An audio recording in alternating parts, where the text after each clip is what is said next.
అదే RTV app వార్తల్ని క్షణాల్లో చదివే అవకాశం ఉంటుంది. ఒక న్యూస్ పేపర్, ఒక టెలివిజన్ ఛానల్ మీ చేతుల్లో ఎప్పుడూ ఉంటాయి. రైట్, మిమ్మల్ని బీఆర్ఎస్ నేత క్రిషాంక్ ఒక క్వశ్చన్ అడగాలనుకుంటున్నారు. రంగనాథ్ గారు, ఇటీవలే రాష్ట్ర ప్రజలందరూ మీడియా ద్వారా మహిళలు కిరోసిన్ పోసుకోవడం, చిన్నపిల్లలు కన్నీళ్లు పెట్టుకోవడం, పేదవాళ్ళు వర్షం పడుతుంటే ఒకవైపు హైడ్రా ఇల్లు కూలుస్తుంటే కనీసం ఒక షెల్టర్ కూడా లేకపోవడం అందరూ చూశారు. వాళ్లకు ఎటువంటి నోటీసులు ఇవ్వకుండా మీరు ఇల్లు కూల్చివేశారు. కనీసం వాళ్లకు రీహాబిలిటేషన్ ఇవ్వడం కానివ్వండి, లేదు డబుల్ బెడ్రూమ్ ఇవ్వడం కానివ్వండి, మీ జ్యూరిస్డిక్షన్ లో లేదని మీరు చెప్తున్నారు. ప్రభుత్వానికి కనీసం హైడ్రా రిప్రజెంట్ కూడా చేయట్లేదు. కానీ అదే సాక్షాత్తు సీఎం రేవంత్ రెడ్డి గారి సోదరులైన అనుముల తిరుపతి రెడ్డి గారికి నోటీసులు ఇవ్వడం జరిగింది. కరెక్టే. అందరూ రాష్ట్ర వ్యాప్తంగా అందరూ డిమాండ్ పెట్టిన తర్వాత సోషల్ మీడియాలలో దుర్గం చెరువుపై తిరుపతి రెడ్డి గారు నిర్మాణం చేసుకున్నారు అని చెప్పిన తర్వాత, అంటే హైడ్రా మొదలయ్యి కూల్చివేతలు చేసిన 3 నెలల తర్వాత ఇటీవలే మీరు ఒక 15 రోజుల క్రితం అనుముల తిరుపతి రెడ్డి గారికి నోటీసులు సర్వ్ చేశారు. కానీ ఇప్పటి వరకు కూల్చివేత ఎందుకు చేయలేదు?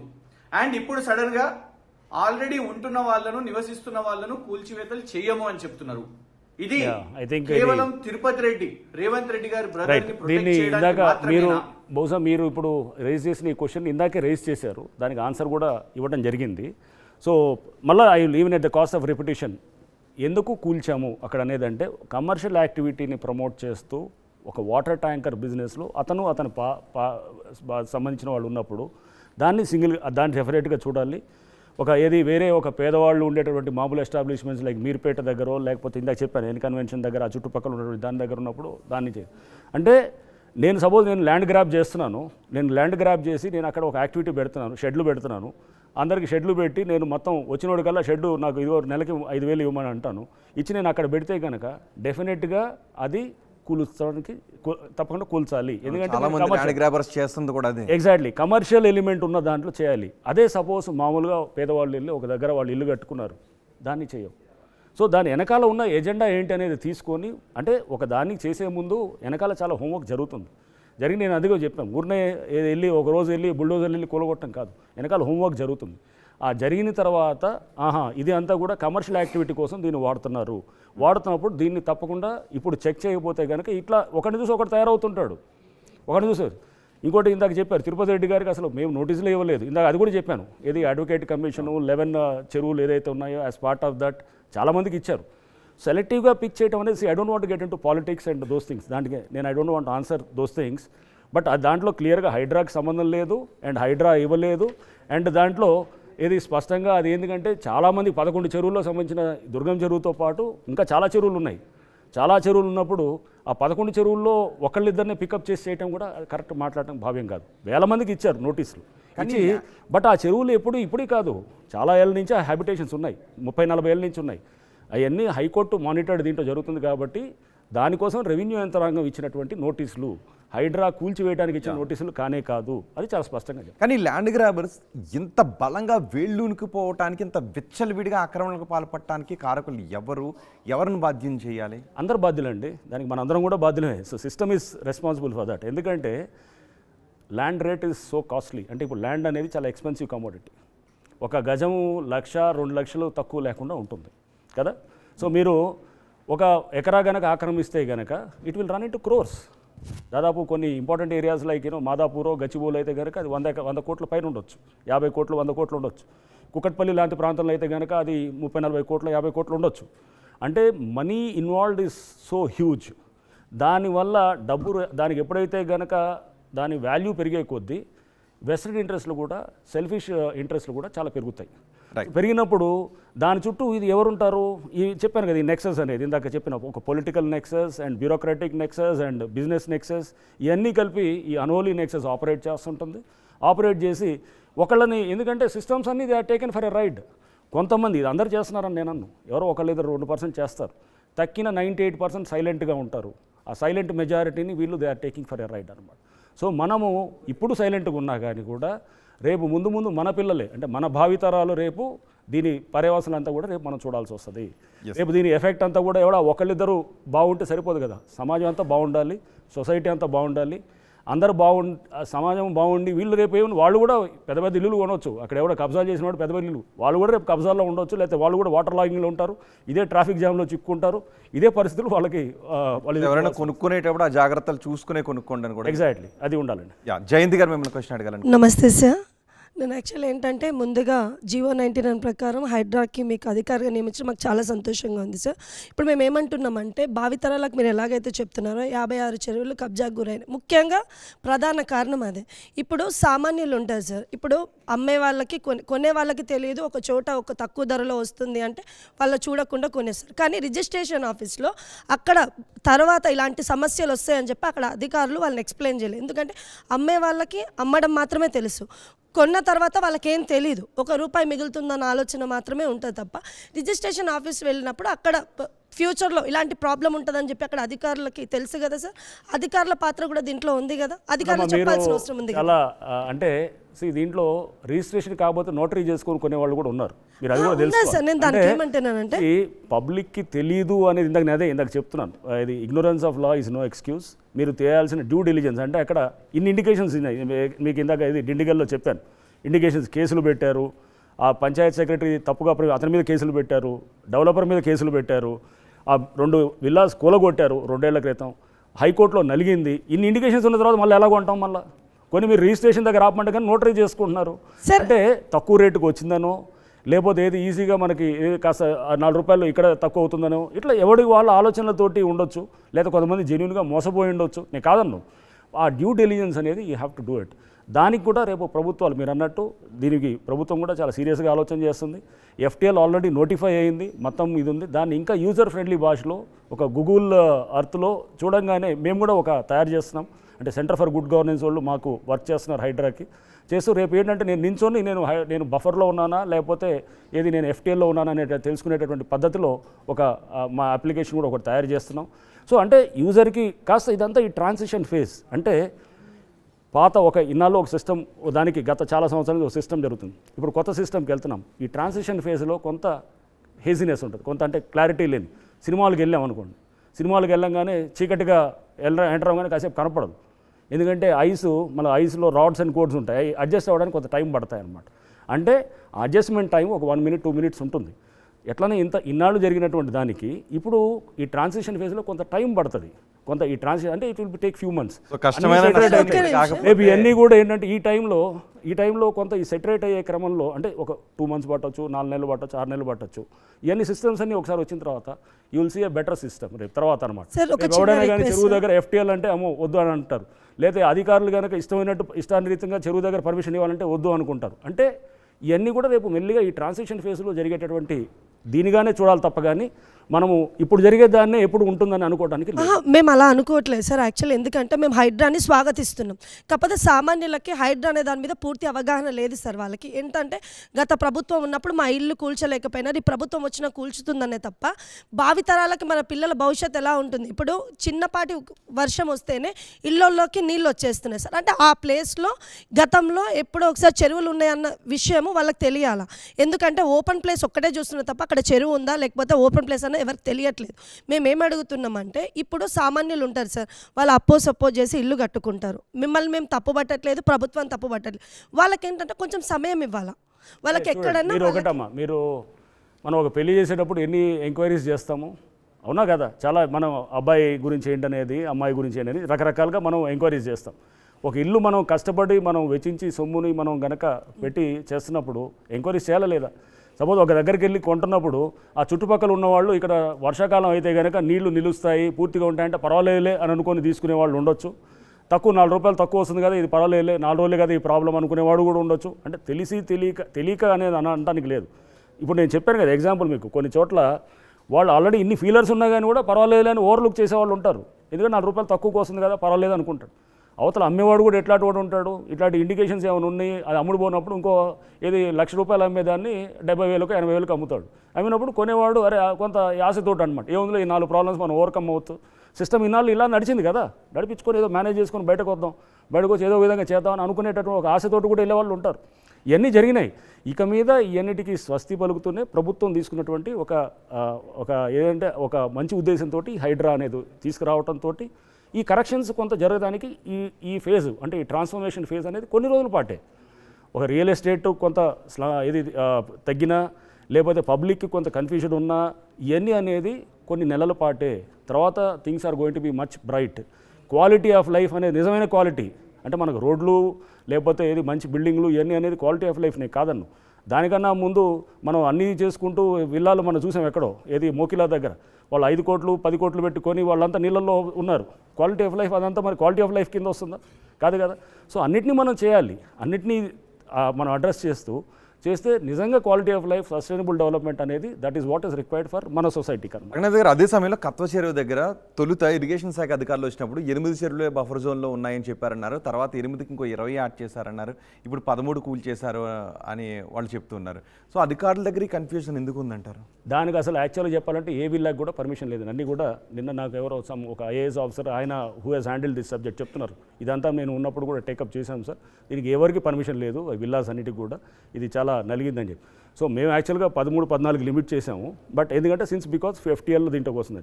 బట్ పర్మిషన్స్ లేని అనేది దానికన్నిటి మీద మేము వెళ్ళాల్సిన అనేది కాదు.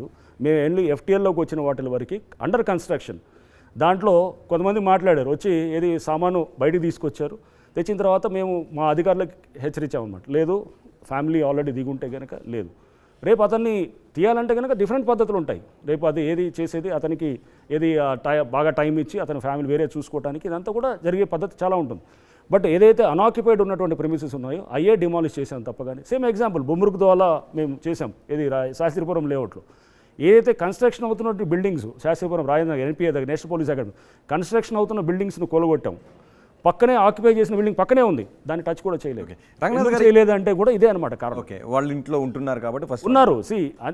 తప్పకుండా అండి ప్రభుత్వం కానీ హైడ్రా ఎవరండి ఇదంతా మేమంతా మనుషులమే కదా. అండ్ మనుషులము we have a human angle అందరిలో ఉంటుంది. పేదవాళ్ళని రోడ్డు మీద వేయాలనో లేకపోతే వాళ్ళని తీసుకొచ్చి చేస్తే దాని ద్వారా మాకేమి that is a very sad situation ఎవరికైనా కానీ కూడా. బట్ ఎవరన్నా ముందు పెట్టి ఎవరిని కూడా బయటకు తీసుకొచ్చి ఎగ్జాక్ట్లీ ఇప్పుడు చేయలేదు. బట్ వెనకాల డ్రామాలు చేసేటటువంటి ఈ కార్యక్రమాలు జరిగేదాన్ని ఖచ్చితంగా చేస్తాం. ఇందాక చెప్పాను మీకు ఎగ్జాంపుల్స్ లైక్ చింతల చెరువు అండ్ సున్నం చెరువు ఇట్లా అలాంటిది చేసే దగ్గర అది చేసామనుకోండి we are following into a trap. నువ్వు అతను చూపించిన దాని ట్రాప్లోకి వెళ్ళిపోయి రేపు అరే వాళ్ళు పేదవాళ్ళు ఉన్నారు వాళ్ళు టచ్ చేయొద్దంటే కనుక నెక్స్ట్ ఇంకో 100 మంది తయారవుతారు. ఆ ట్రాప్లోకి వెళ్ళకూడదంటే ఆపాలంటే కనుక ఖచ్చితంగా we have to be harsh అక్కడ అటువంటి. సో రావచ్చు మీడియాలో ఏంటి అక్కడ ఆ టైంలో అతను ఏది మొత్తం కిరోసిన్ పోసుకొని నేను ఇది చేస్తాను అనుకున్నాడు. ఓకే, బ్యాక్గ్రౌండ్ అంతా కూడా మాకు తెలుసు కదా. అయితే దానికి ఆల్రెడీ చాలా ఎక్కువ హోంవర్క్ చేసి మీరు నేను చెప్పాను గూగుల్ ఎర్త్కి వెళ్ళి మీరు ఒకసారి చూస్తే కనుక అక్కడ 10 ట్యాంకులు కనపడతాయి. మీరు ఎప్పుడు పాత డేట్తో కూడా 1 ఇయర్ డేట్తో చూస్తే కూడా కనపడతాయి అన్న. ఎందుకు అన్నీ ఉన్నాయి, అతను ఎందుకు అంత వ్యాపారం చేస్తున్నాడు, అన్నీ అతనికి ఎవరికి ఆథరైజ్ చేశాడు, అది ఫిల్ చేసుకుంటూ చెరువు ఉండాల్సిన చెరువు ఎందుకు తగ్గిపోతుంది అని చూడాలి కదా.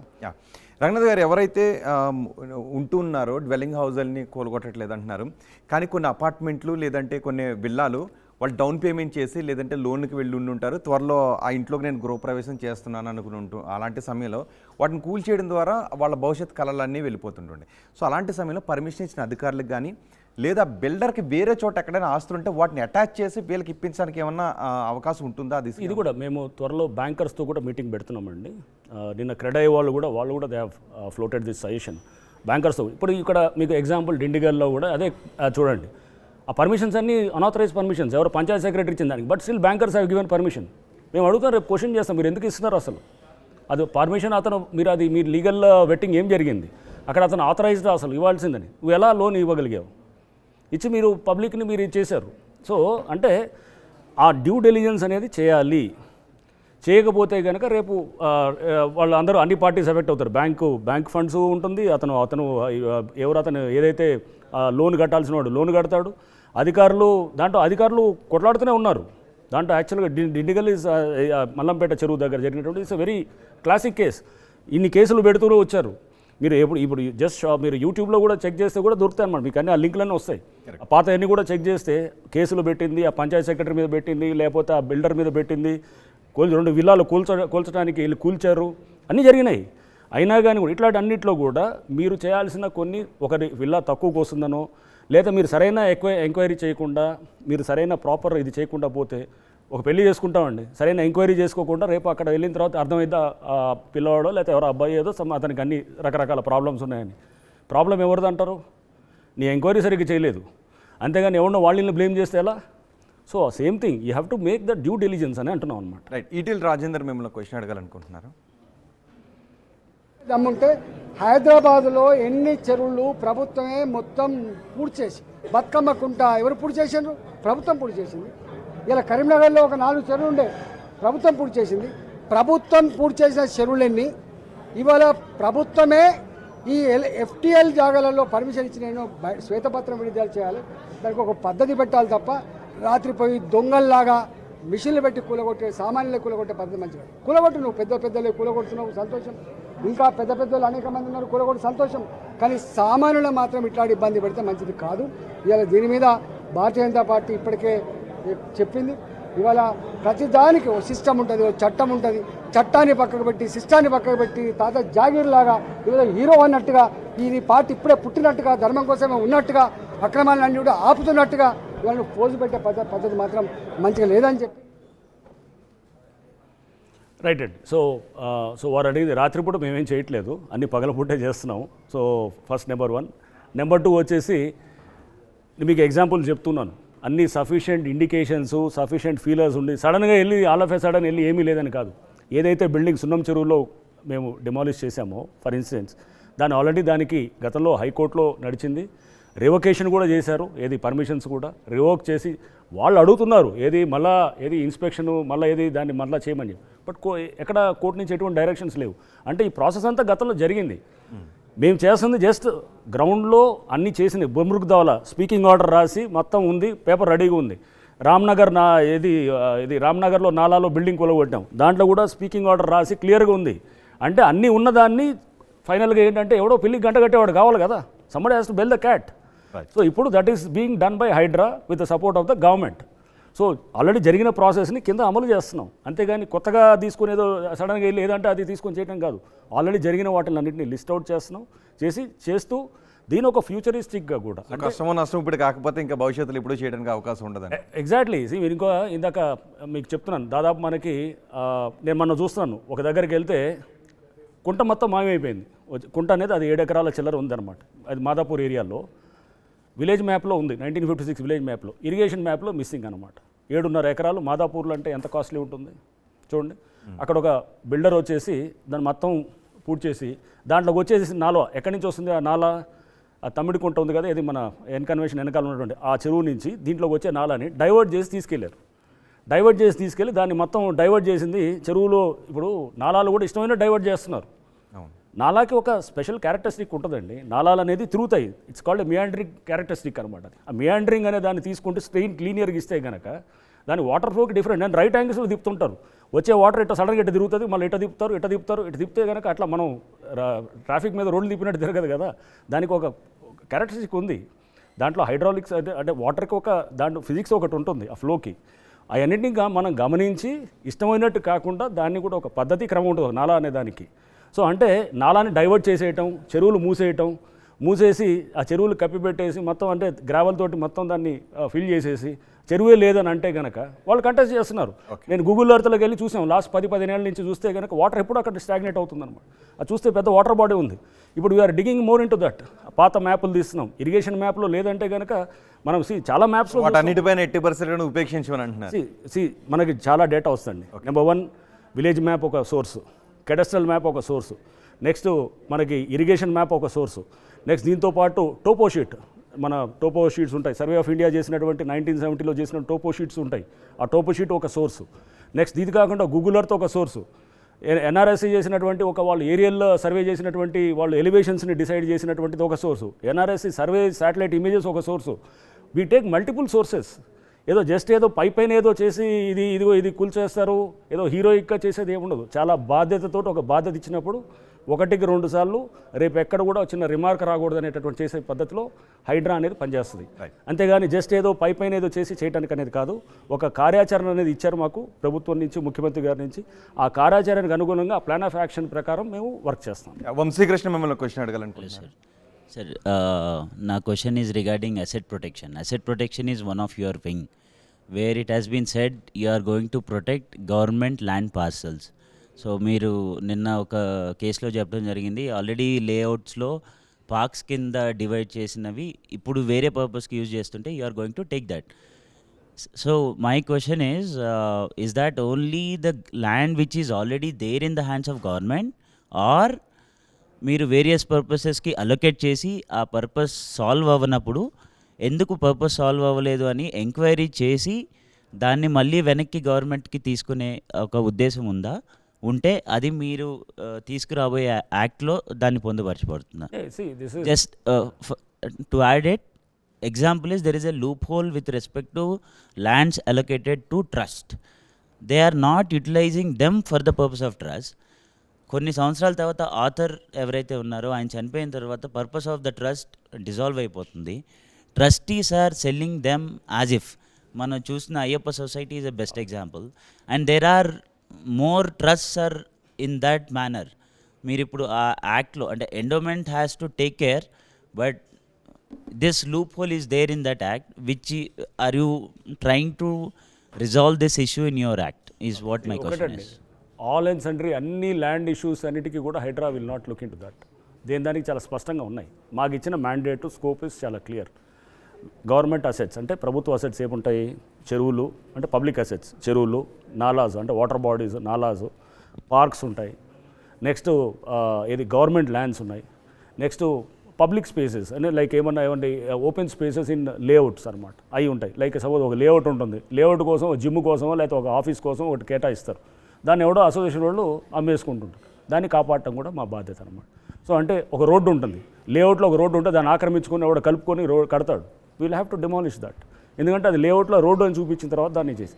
సో అంటే చాలా స్పష్టంగా ఉంటుంది. కానీ ట్రస్ట్ భూములు ప్రతి దాంట్లోకి వెళ్ళేది అనేది కాదనమాట. అన్నింటిలో అది మా స్కోప్ ఆఫ్ వర్క్ ఎంత ఉందో ఆ స్కోప్ ఆఫ్ వర్కే మేము చేస్తాం తప్ప దానికి వేరే ఏజెన్సీస్ ఉన్నాయి, వాళ్ళు చూస్తారనమాట. రైట్. మౌలి గారు మిమ్మల్ని రంగనాథ్ గారు, బిల్డర్లు బఫర్ జోన్లోనో లేదంటే ఎఫ్టీఎల్నో ఎంకరేజ్ చేసి అధికారులతో కుమ్మక్కైపోయి పర్మిషన్ తెచ్చుకొని కట్టినప్పుడు మధ్యతరగతి వాళ్ళు పేద పిల్లలు కొంటున్నారు. మీరు డిమాలిష్ చేసినప్పుడు నష్టపోతుంది మధ్యతరగతి పేదవాళ్ళు. దీంట్లో అధికారం మీద యాక్షన్ తీసుకుంటున్నారు, కానీ బిల్డర్ రెస్పాన్సిబిలిటీ అంటే బిల్డర్ దగ్గర నుంచి కాంపెన్సేషన్ ఇప్పించడానికి ఏమైనా క్లాజ్ ఉందా? నేనే ఇప్పుడు నిన్న ఇది డిండిగల్ మల్లంపేటకు సంబంధించిన వాళ్ళు కూడా వచ్చారు. వచ్చినప్పుడు కూడా ఈ precisely discuss the same thing. అంటే బిల్డర్ మీద కేసు పెడుతున్నాం, క్రిమినల్ కేసు ఉంటుంది, క్రిమినల్ ప్రాసిక్యూషన్ ఉంటుంది. పబ్లిక్ ఏమో నష్టపోతున్నారు, వాళ్ళు బిల్డింగ్ పోతుంది. అధికారులు ఎవరైతే ఉన్నారో వాళ్ళని ప్రాసిక్యూట్ చేస్తున్నాం. బిల్డర్కి సివిల్ రెమెడీస్ ఉంటాయి. అంటే వాళ్ళు they have to apply go to civil దీనికి వెళ్ళేసి వాళ్ళు ఇట్లాంటి దానికి ఉంటే కనుక సివిల్ సూట్ ఫైల్ చేసుకొని తీసుకోవాలన్నమాట. ఏమైనా నష్టం అయితే కనుక వాళ్ళు ఇదిగో మమ్మల్ని ఇట్లా తప్పుగా చేశాడు అనేది క్రిమినల్ ప్రాసిక్యూషన్ ఒకటి, సివిల్ రెమెడీ ఒకటి ఉంటుంది. సివిల్ రెమెడీ వాళ్ళకి ఎప్పుడైనా తీసుకోవచ్చు, కోర్టుకు వెళ్ళి వాళ్ళు తీసుకోవటం చేయొచ్చు అనమాట. తర్వాత అధికారులు డబ్బులు తీసుకొని ఒత్తిళ్ళకు లొంగి పర్మిషన్లు ఇస్తున్నప్పుడు వీళ్ళ వెనకాల చాలా చోట్ల 90% అబోవ్ కేసుల్లో పొలిటీషియన్స్ ఉంటున్నారు. ఏంటి కేవలం అధికారులనే బలిపశువు చేస్తారా? అంతకు మించి ముందుకెళ్ళి అసలు సూత్రధారులు ఎవరు మీరు పట్టుకునే అవకాశం కానీ యాక్షన్ తీసుకునే ప్లాన్ ఏమైనా ఉందా? ఇందాక రైజ్ అయింది ఇష్యూ కూడా. అధికారులు వాళ్ళు ఎవరైతే నాకు సంబంధించిన అధికారులు ఉన్నారో వాళ్ళ మీద ఆల్రెడీ క్రిమినల్ కేసెస్ రిజిస్టర్ అయినాయి. అక్కడ లోకల్ ఏజెన్సీ, ఇన్వెస్టిగేషన్ ఏజెన్సీ వాళ్ళు దర్యాప్తు చేసే క్రమంలో వాళ్ళకి సాక్ష్యాలు ఆధారాలు దొరికితే ఖచ్చితంగా లింకేజెస్ ఎస్టాబ్లిష్ చేస్తారు. ఒకవేళ రాజకీయ నాయకులు ఉన్నా లేదా ఇంకెవరు ఉన్నా కానీ కూడా వాళ్ళందరూ కూడా రేపు బయటకు వస్తారు. సో అక్కడ ఉన్నటువంటి ఇన్వెస్టిగేషన్ ఏజెన్సీ వాళ్ళు తీయాల్సిన ఇది ఉంటుంది వాళ్ళకి. సో డెఫినెట్గా ఐ థింక్ ఆ లింకేజెస్ ఎస్టాబ్లిష్ చేయడానికి ఎవరు చెప్తే చేశారనేది కూడా రేపు రావచ్చు కూడా ఉండొచ్చు అది. రైట్. రవిప్రకాష్ మనం question అడగాలనుకుంటున్నారు. Very good afternoon, sir. I'm an advocate. Sir, Act 2005, Act 53 of 2005 is a basic and foundation for disaster management. అందులో act 2015 has come into force in 2006, and 2007 section 14 was included. Means state level authority as well as district level authorities were formed. So it has taken a gradually 1.5 year time for formation of different levels, central level, state level as well as district level. మీకు ఆ demolition చేసే notice ఇచ్చే power లేనప్పుడు demolish చేసే power ఎలా వస్తుంది? Right అండి. Number 1 disaster management అనేది డిజాస్టర్ రెస్పాన్స్ అనేది మనం ఇక్కడ హైడ్రాలో 2 ఆస్పెక్ట్స్ ఉన్నాయి. Hyderabad disaster response and asset protection agency అంటే 2 components, asset protection, disaster response. Disaster response per se disaster అనేది దానికి this is attributed to assets inability to protect the assets, చెరువులు అవన్నీ లేకపోతే నాలాలు అన్నిటి దానివల్ల వచ్చినటువంటి ఆ కాన్సిక్వెన్సెస్ దాని రామిఫికేషన్స్ ఈ విధంగా మనకు కనబడుతున్నాయి. Okay, number 1. అంటే దీంట్లో మీరు చూస్తే కనుక చెరువులు కనుక ఇప్పుడు మనం చూస్తాం, వర్షం పడితే కనుక నేను ట్రాఫిక్లో సుదీర్ఘకాలం పనిచేశాను, 5 సంవత్సరాలు దాదాపుగా పనిచేశాను. వర్షం పడంగానే పాపం ట్రాఫిక్ సిబ్బంది వస్తారు, జిహెచ్ఎంసీ వాళ్ళు వస్తారు, లేకపోతే డిఆర్ఎఫ్ సిబ్బంది వస్తారు, అందరూ మొత్తం they bring all their implements, పారలు పలువులు అన్నీ తీసుకొని వస్తారు. వచ్చేసి అక్కడ ఏది వాటర్ అది లాగింగ్ అయిన చోట వాళ్ళు ట్రై చేస్తుంటారు. వాళ్ళు కనపడకపోతే వెళ్ళేవాడు మన ఎవడో వాహనదారుడు ఎవడో తిడతాడు, పోలీసు వాళ్ళు పని చేయట్లేదో లేదా వీళ్ళంతా ఏదో కూర్చున్నారు అని చెప్పి మనం రూటీన్గా కామెంట్ చేస్తాం. అక్కడ పని చేసిన ముందు వాటర్ వెళ్ళదు అక్కడ, ఎందుకంటే ఆ వాటర్ వెళ్ళాలంటే కనుక అక్కడ నాలాలో వాటర్ లెవెల్ రిసీడ్ అవ్వాలి, కిందకు ఉండాలి.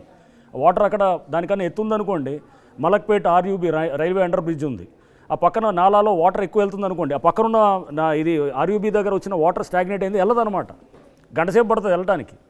ఎంత తీసినా మళ్ళీ అక్కడికి ఇంకా అసలు ఆ నాలా నుంచి వాటర్ వెనక్కి కొడుతుంటుంది అనమాట, వెనక్కి కొడుతూ వస్తుంటుంది. అంటే ట్రాఫిక్ సిబ్బంది కానీ డిజాస్టర్ రెస్పాన్స్ ఫోర్స్ కానీ ఎవరు కూడా చేయగలిగేది పెద్ద ఏమి ఉండదు. జస్ట్ ఆ క్యాచ్ పిట్స్ కొంచెం క్లీన్ చేసి కొంత ఏదో నీట్గా పోయేటట్టు చేయటం. But actual problem is elsewhere. అంటే మీరు చెరువులన్నీ ఆక్రమించి ఉంటే కనుక చెరువులోకి వెళ్ళాల్సిన వాటర్ వెళ్ళే పరిస్థితి లేదు, నాలాల్లో ఫ్లో అవ్వాల్సిన వాటర్ ఫ్లో అవ్వట్లేదు. సో అందుకోసం ఇక్కడ వాటర్ అంతా స్టాగ్నేట్ అవుతుంది. దాంతో మనకు 141 వాటర్ లాగింగ్ పాయింట్స్, లేకపోతే 342 ఎంత ఉన్నాయి ఇది ఇనండేట్ అయ్యేటటువంటి ఏరియాస్. మొత్తం వర్షం పడితే చిన్నపాటి వర్షానికి మొత్తం అస్తవ్యస్తం అయిపోవటం, మొత్తం అంతా ట్రాఫిక్ జాములు ఇనండేట్ అయ్యి మొత్తం ఏది ఫ్రిడ్జ్లు పాపం టీవీలు పేదవాళ్ళంతా కూర్చున్న వాళ్ళ ఇల్లు అంతా మొత్తం నీళ్ళు వస్తుంది. వాళ్ళకి మన వెళ్ళి చూశాను, కొన్ని బస్తీల్లో కూడా వెళ్ళి చూస్తుంటే కనుక చాలా బాధ అనిపిస్తుంది అనమాట. వాళ్ళు అసలు కింద గ్రౌండ్ ఫ్లోర్ వదిలేసి వెళ్ళిపోతున్నారు, పైకి వెళ్తున్నారు, పైన అంటే చిన్నపాటి వర్షానికే పైకి వెళ్ళి కూర్చుంటున్నారన్నమాట. అంటే అస్తవ్యస్తం అవడానికి అన్నిటి కూడా మనం ఈ రెండింటిని లింకప్ చేయాలి. Disaster management or response is link to asset protection. So అందుకోసం root of the problem is not అక్కడ ఊరినే అది డిజాస్టర్ మేనేజ్మెంట్ మనం దాన్ని తీసుకొచ్చి చేసేది కాదు. Problem lies elsewhere. You have to first address this issue, then this will get resolved. ఇది ఎట్లా చేస్తాం, మన వాళ్ళు వర్షం పడితే కనుక మా వాళ్ళు వస్తారు రోడ్డు మీద వచ్చి కాస్త చేయటం అది చేస్తుంటాం, అది జరుగుతుంది. బట్ లాంగ్ టర్మ్లో మీరు అడ్రస్ చేయాలంటే కనుక this is where the problem is. సరే, మీరు ఇంకా ఏది దాంట్లో కౌన్సిల్లో ఇదంతా అంటున్నారు, ఆ లీగాలిటీస్ అవన్నీ కూడా దాంట్లో చీఫ్ మినిస్టర్ గారే వారే ఇప్పుడు ఈ హైడ్రా జనరల్ కౌన్సిల్కి కౌన్సిల్కి వారే చైర్మన్గా ఉన్నారు. ఇతర members ministers Government body is concerned. మిమ్మల్ని క్వశ్చన్ అడగడానికి పాయల్ శంకర్ పీసీఆర్. 2022లో 25 చెరువులు హెచ్ఎండిఏలు వేల కోట్ల రూపాయలు రియల్ ఎస్టేట్ చేసేటటువంటి కంపెనీలను సిఎస్ఆర్లు నిధుల ద్వారా అభివృద్ధి చేయండి అని గత ప్రభుత్వం టీఆర్ఎస్ ప్రభుత్వం బడాబాబులకు 25 చెరువులు అప్పగించింది. ఈ విషయం మీద నేను కూడా మొన్న మీతో వచ్చి మీ ఆఫీస్లో మాట్లాడినప్పుడు దాదాపు ఒక 45-50 నిమిషాలు సుదీర్ఘంగా మీరు కొన్ని విషయాలకు సమాధానాలు ఇచ్చారు. మీరు తదుపరిగా ఆ 25 చెరువులలో నిర్మాణాలు చేసినటువంటి కంపెనీలను ఆ నిర్మాణాలను కూల్చేస్తారా? మరి అదేవిధంగా ఈ రాష్ట్ర ప్రజలందరికీ ఒక అనుమానం ఉంది, పెద్దోళ్ళకు ఒక న్యాయం పేదోళ్ళకు ఒక న్యాయం అని. మంచి అధికారిగా మీకు ఒక పేరున్నది. ఈరోజు హైదరాబాద్కు సంబంధించినటువంటి ఎంఐఎం నాయకులకు సంబంధించినటువంటి ఫాతిమా కాలేజ్ విషయంలో మీరు తీసుకునేటటువంటి చర్యలు ఏమిటి? రంగనాథ్ గారు. మళ్ళీ సేమ్ అదే రిపీట్ అవుతున్నాయి, అన్నీ జరిగినాయే. ఇందాకే చెప్పాను, అంటే ఏది ఒక కాలేజీని ఏది పలానా మల్లారెడ్డి గారి కాలేజో లేకపోతే ఎవరు ఫాతిమా కాలేజో కొడితేనే హైడ్రా ఉన్నట్ట లేదన్నట్టు అనేది ఎందుకు చెప్పాను. పిల్లల భవిష్యత్తు ఇవన్నీ ఆస్పెక్ట్స్ ఉన్నాయి, వేలాది మంది పిల్లల భవిష్యత్తు అవన్నీ ముడిపడి ఉన్నాయి కాబట్టి అనేది. అండ్ అట్లానే కొంతమంది ఎవరైతే కనుక కార్పొరేట్ కంపెనీస్ అని అన్నారో వారు వచ్చారు. మొన్న Shankar garu he has come to my office. వచ్చినప్పుడు వాళ్ళ లిస్ట్ ఇచ్చారు. ఇచ్చి ఈ కార్పొరేట్ కంపెనీసు ఇవన్నీ కూడా వాళ్ళంతా డెవలప్ చేసి వాళ్ళంతా కబ్జాలు చేశారని అన్నారు. Okay, that will be enquired into. But already అక్కడ చాలామంది కట్టేసి ఇందాక చెప్పిన సేమ్ ఆల్రెడీ ఎస్టాబ్లిష్ అయ్యి ఉన్నది. ఎస్టాబ్లిష్ అయ్యి ఆల్రెడీ ఎప్పుడో 5 ఏళ్ల క్రితం 6 ఏళ్ల క్రితం 10 ఏళ్ల క్రితం ఏదో బిల్డింగ్స్ వచ్చేసి ఉన్నాయి, 15 ఏళ్ల క్రితం వచ్చి ఉంటే కనుక దాన్ని మనం డిమాలిష్ చేసేది లేదు. కొత్తగా వచ్చే స్ట్రక్చర్ సేమ్ థింగ్, కొత్త స్ట్రక్చర్స్ని చేస్తాము. బట్ పాత ఆల్రెడీ వచ్చి ఉంటే కనుక ఎవరైనా బిల్డర్స్ ఇట్లాంటిది ఉంటే కనుక వాళ్ళ మీద క్రిమినల్ ప్రాసిక్యూషన్ లాంచ్ చేయడానికి తప్పకుండా చూస్తాం.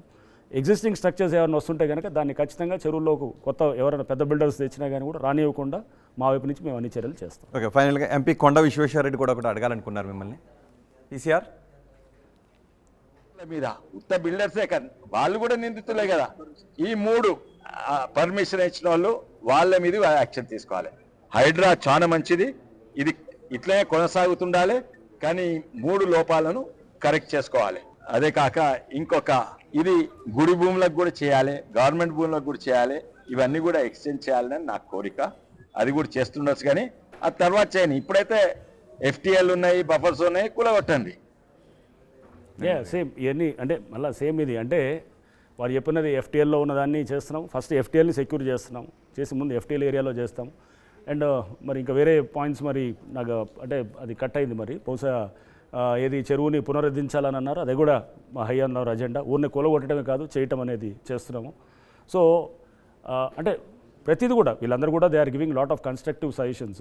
సో వీరు కూడా వచ్చారు, విశ్వేశ్వరరెడ్డి గారు కూడా Konda Vishweshwar Reddy garu he has come to my office.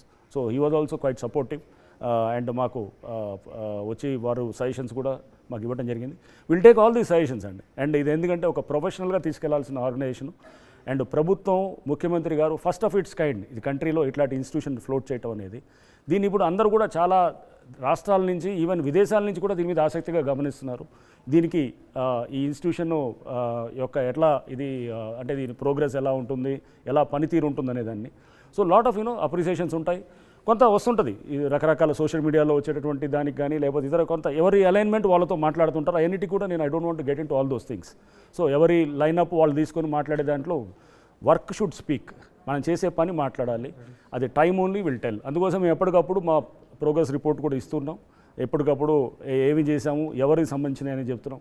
So దీనికి ఎటువంటి రాజకీయ కోణాలు లేవు, ఎటువంటి పేదవాడికి ఒక న్యాయం గొప్పవాడికి ఒక న్యాయం అనేది ఉండదు. ఫస్ట్ గొప్పవాళ్ళు వెంబడే పడతాం, పేదవాళ్ళది ఎందుకు పడట్లేదు ఎందుకు పడతాం అనేది కూడా చెప్పాను ఇందాక. అంటే ఎక్కడ పేదవాళ్ళు అనేవాళ్ళు పేదవాళ్ళ ముసుగు చూపించి వెనకాల నడిపించే కబ్జా కోర్లు ఉంటే వాళ్ళని వదలం. బట్ పేదవాళ్ళు నిజమైన పేదవాళ్ళు ఉంటే 100% ప్రభుత్వం కానీ ముఖ్యమంత్రి కానీ చాలా స్పష్టమైన మాకు ఇచ్చారు. మేము కూడా చాలా స్పష్టంగా దాని మీద ఉన్నాం. ఎక్కడ కూడా పేదవాళ్ళ మీద ఏలటం అనేది ఇది జరగదు. ఎవరు నార్మల్గా ఇల్లులు కట్టుకొని ఉన్నటువంటి ఒక మిడిల్ క్లాస్ వాళ్ళకు కూడా భయాందోళన చెందాల్సిన అవసరం లేదు. రైట్. చాలామంది అంటున్నారు హైడ్రా మాకు కావాలి హైడ్రాని సపోర్ట్ చేయాలి అంటూ చాలామంది ముందుకు వస్తున్నారు. అదే సమయంలో ప్రైవేట్ ఆస్తులు కూడా విస్తరిస్తే బాగున్నాం, మా ఆస్తుల్ని కబ్జా చేసిన వాళ్ళు చాలామంది ఉన్నారు, మీరు ప్రభుత్వ ఆస్తుల్ని ప్రొటెక్ట్ చేస్తున్నారు, మా ఆస్తులను కబ్జా చేస్తే మేము ఏళ్ళకేళ్ళు కోట్ల చుట్టూ తిరగాల్సి వస్తుంది, హైడ్రా మా ఆస్తుల ప్రొటెక్షన్ కూడా తీసుకుంటే బాగుంది అంటున్నారు చాలా. ఇది good that lot of expectations కూడా పబ్లిక్కి హైడ్రా మీద ఇన్స్టిట్యూషన్ మీద రావటం అనేది తప్పకుండా we are very happy about it. In fact high court itself has commented today, మీరు చూశారు పేపర్లో చూస్తున్నప్పుడు, ఇప్పుడు చెరువులు కబ్జా చేయాలంటే భయపడుతున్నారు అనేది హైకోర్టు కామెంట్ చేసింది అనేది వీ టేక్ ఇట్ యాజ్ ఒక అప్రిసియేషన్ కింద తీసుకుంటాము. అండ్ ఇది ప్రభుత్వం అంటే ముఖ్యమంత్రి గారు ప్రభుత్వం తీసుకోవాల్సిన నిర్ణయం. సో ఇది ప్రైవేట్ ఆస్తుల మీద వెళ్ళాలా లేకపోతే ఇంకా రాష్ట్ర వ్యాప్తంగా చేయాలనేది government takes a decision, policy decision. We as a civil servants మేము జస్ట్ గవర్నమెంట్ నిర్ణయాలని మేము అమలు చేస్తాం అంతవరకే తప్ప. కానీ ప్రభుత్వం తీసుకున్న డెసిషన్స్ ఇవన్నింటిని కూడా ఇందాక విశ్వేశ్వరరెడ్డి గారు కూడా అన్నారు, ఎండోమెంట్ ల్యాండ్స్ అని ఇంకా ఇతర అన్నింటిలో అని. సో రకరకాలు ఇవన్నీ ఈ స్కోప్ ఆఫ్ వర్క్ అంటే ఇప్పుడే మొదలెట్టింది. ఇంకా చిన్న పిల్లవాడిగా నడవటం నేర్చుకున్నప్పుడే ఇప్పుడే మనం పెళ్లి గురించో లేకపోతే ఇంకేదో గురించో మాట్లాడకూడదు అనమాట. సో ముందు చేయాల్సిన మెల్లిగా స్టెప్పులు చేయాల్సినవి చేస్తున్నాం, ఇంత చదవాలి ఇంత అనేది కాదనమాట. సో ఈ స్టెప్పులు మెల్లిగా నడుస్తూ దీన్ని స్టెబిలైజ్ చేస్తూ ప్రజల విశ్వాసాన్ని చూరగొంటూ ప్రజలకు ఒక నమ్మకం కలుగుతూ ఈ వ్యవస్థ ద్వారా నిజంగా మంచి జరుగుతుందనేటువంటి నమ్మకాన్ని మనం తీసుకెళ్ళగలిగితే కనుక ఆటోమేటిక్గా ఈ స్కోప్ ఆఫ్ వర్క్ కూడా ఎక్స్టెండ్ అవుతూ వెళ్తుంది. వెళ్ళి డెఫినెట్గా డేస్ టు కమ్ మనకి చూస్తాం మంచి ఇది ఒక సివిలైజ్ నిజంగా నాగరిక సమాజం అంటే ఈ ఎవడికి వాడు ఇష్టం వచ్చినట్టు ఆక్రమణలు చేసుకోవటం, ఎవడికి వాడు ఇష్టానుసారంగా కబ్జాలు చేసుకోవటం, అధికారులు అన్నీ అంటే ఒక జంగిల్ రాజ్ అనేది కాకుండా ఒక నాగరిక సమాజం దిశగా మనందరం అడుగులు వేద్దాం. దానికి బహుశా ఈ హైడ్రా అనేది బహుశా ఇట్లాంటి ఇన్స్టిట్యూషన్ ద్వారా నాంది పలుకుతుందని కూడా నేను అనుకుంటాను. రంగనాథ్ గారు, ఈ బృహత్తర కార్యక్రమాన్ని మీరు భుజం మీద వేసుకుని వెళ్ళేటప్పుడు మీకు బెదిరింపులు ఏమన్నా వస్తున్నాయా? లేదా ఇది చాలా పొరపాటు అండి. ఇది నేను వేసుకుంటుంది కాదు, ఇది ప్రభుత్వం నుంచి నాకు ఇంత ఇది వస్తుంది. నాకు బెదిరింపులు ఎందుకు వస్తుంది? నాకు అసలు ఎటువంటి బెదిరింపులు ఉండవు. సో ఇది ప్రభుత్వం ముఖ్యమంత్రి గారు దీన్ని ఇది మొత్తం వారి భుజాల మీద వేసుకుని నన్ను ఒక దీనిగా సోల్జర్గా నన్ను తీసుకుంటున్నారు. సో న్యాచురల్గా నేను ఒక సోల్జర్గా I'm trying to implement it.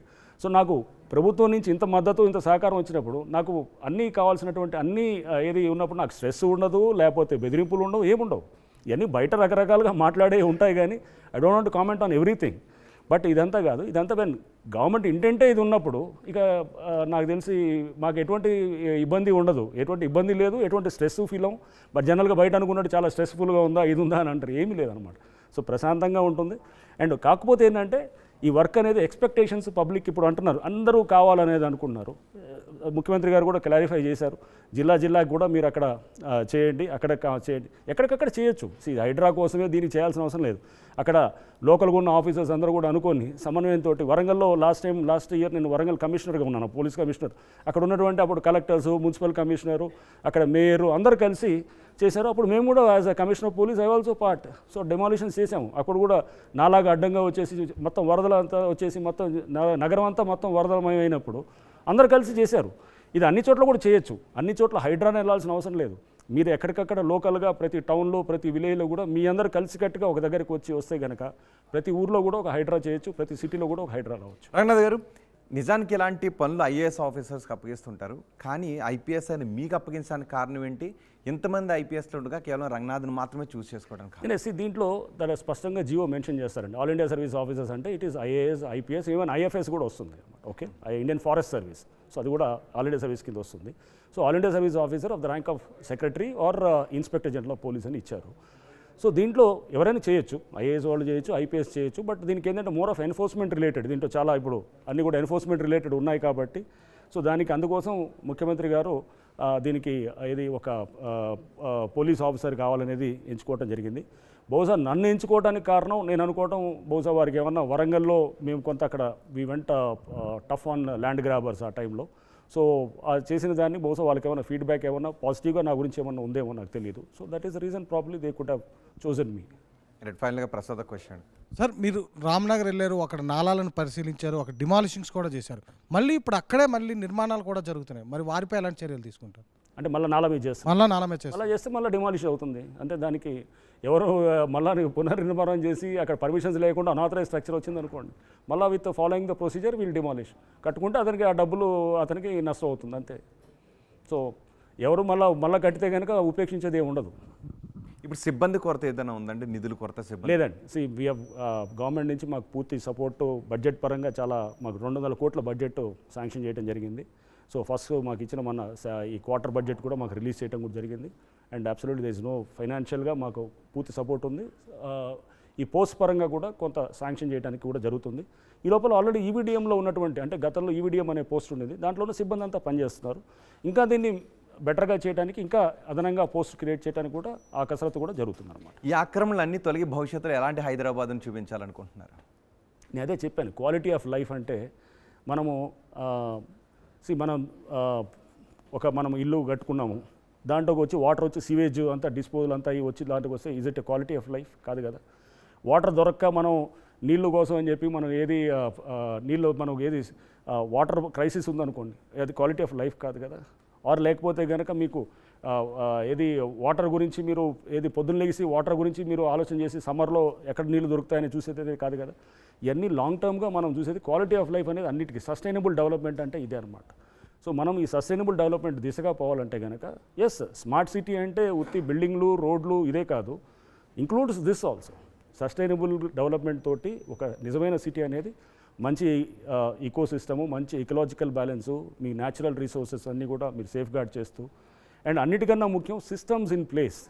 So systems ఇష్టానుసారంగా వ్యవస్థలు ఎవరికంటే వాళ్ళు చేస్తే కనుక దట్ మెసేజ్ ఈజ్ గోయింగ్. అది కూడా అందరిలో ఇప్పుడు నేను చూస్తున్నాను, ఐ ఫెల్ట్ వెరీ హ్యాపీ. ఎవరికి వాళ్ళు చాలా చోట్ల కూడా వాళ్ళు డిమాలిషన్స్ చేస్తున్నారు. ఏమనంటే కనుక వాళ్ళు ఆల్రెడీ ఇట్ హ్యాస్ బీన్ అంటే ఇన్నాళ్ళు చేయదాన్ని కూడా కొన్ని చోట్ల చేస్తున్నారంటే సిస్టమ్స్ పనిచేస్తున్నాయి. సిస్టమ్స్ పనిచేయాలని కూడా కోరుకుంటాం. ఎక్కడైనా ఇష్టానుసారంగా ఎవడంటే వాడు కబ్జాలు చేసేవారు, ఎవడంటే వాడు ఈ cannot get away from the clutches of law. భవిష్యత్తులో కొంతమంది జైలుకి వెళ్ళబోతున్నారా? జరగవచ్చు. దానికి రేపు చేసే ఇన్వెస్టిగేషన్ ఏజెన్సీ రేపు వాళ్ళు దాంట్లో ఎవరన్నా ఆల్రెడీ ఇప్పుడు కేసులు పెట్టారు కదా, వాళ్ళందరూ రేపు జైలుకి వెళ్తారు. వాళ్ళు కోర్టులో యాంటిసిపేటరీ బెయిల్ ఫైల్ చేస్తే కూడా రిజెక్ట్ చేసింది court. So natural they might get arrested. So ఇవన్నీ ఉంటాయి, తప్పకుండా జరుగుతాయి ఇవన్నీ. సో అందుకోసం జాగ్రత్తగా కాన్సిక్వెన్సెస్ అనే దానికి రెడీ అయ్యి వాళ్ళ ధర్మాన్ని, ఉద్యోగ ధర్మం అయినా కానీ వాళ్ళ వృత్తి ధర్మం కానీ చేయాలనేది. రంగనాథ్ గారు, మీరు ఈ మధ్య ఇస్రో ఆఫీస్కి వెళ్ళి హైదరాబాద్ సంబంధించి చాలా శాటిలైట్ ఇమేజెస్ తీసుకున్నారు. దాన్ని స్టడీ చేశారా? హైదరాబాద్లో ఎన్ని చెరువులు ఎంకరేజ్ అయ్యాయి, ఎంత ల్యాండ్ ఆక్యుపేషన్లో ఉంది? చాలా ఉందండి, చాలా జరుగుతున్నది. ఇంకా చాలా అంటే ఇప్పుడు ఇంత ఈజీగా టూ ఎర్లీ. ఇది యాక్చువల్గా మేము పెద్ద కసరత్తే చేస్తున్నాము. 2008లో ఏరియల్ సర్వే చేసినప్పుడు అప్పుడున్న ఎలివేషన్స్ని కూడా తీసుకుంటున్నాము. అంటే ఆ టైంలో సపోజ్ ఎవడో చెరువు దగ్గర సపోజ్ అక్కడ హైట్ 1790 ఉందనుకోండి, ఇప్పుడు అక్కడ 1796 ఉందనుకోండి, అంటే 6 అడుగులు దాని మీద గ్రావెల్ వేసి ఫిల్ చేసినట్టు మనకి అర్థమవుతుంది. అంటే వీళ్ళు ఇంటర్వెన్షన్స్ ద్వారా ఎంత అక్కడ దాన్ని ఆల్టరేషన్ చేశారు కాంటూర్స్ అనేది.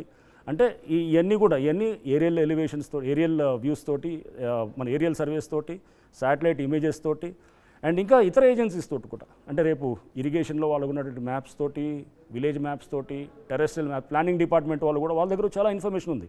మన ట్రాక్ వాళ్ళ దగ్గర అద్భుతమైన ఇన్ఫర్మేషన్ ఉంది. వీళ్ళందరినీ కలపాలి, ఒక సింగిల్ ఏజెన్సీ వీళ్ళందరినీ కలిపి మనం ఒక ఇస్రో నేషనల్ రిమోట్ సెన్సింగ్ వాళ్ళు కూడా దేవర్ వెరీ హ్యాపీ మాతో అసోసియేట్ అవ్వడానికి. వాళ్ళ డైరెక్టర్ గారు ఆయన ఏదో మీటింగ్లో ఉండి కూడా మొత్తం వీడియో కాన్ఫరెన్స్లో నన్ను పిలిచి వాళ్ళందరూ మొత్తం కంట్రీ వైడ్ అంతా దేవర్ వాచింగ్ అనమాట. So he was so happy to support ఈ ఇనిషియేటివ్. ఎందుకంటే ఇది ఒక మంచి ఇనిషియేటివ్ అండి. ఎందుకంటే మన అందరి భవిష్యత్తును కాపాడడానికి చేసినప్పుడు చాలా ఏజెన్సీస్ ముందుకు వస్తున్నారు, వాళ్ళకాలే స్వచ్ఛందంగా వస్తున్నారు.